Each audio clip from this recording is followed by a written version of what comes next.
Sony's expected return to profit is falling short of expectations. Joining us now on the phone is Mark Harding of Maxim Group. He is a number one ranked analyst on Sony according to Bloomberg data and has a recommendation of buy on the stock.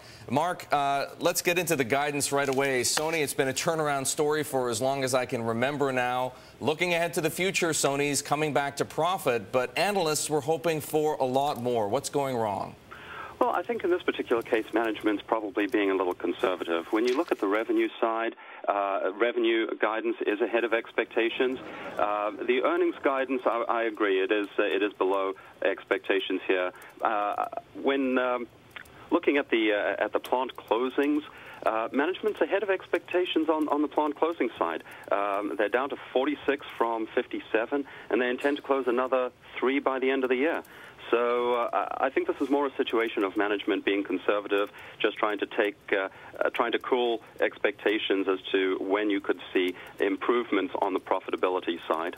Mark, I want to ask you about something that Sony cited, which was the potential for a quote-unquote significant impact if the Greek crisis spreads. Clearly, the EU is taking steps there. This is something that is well beyond Howard Stringer's control. How much stock do you put into that significant impact phrasing?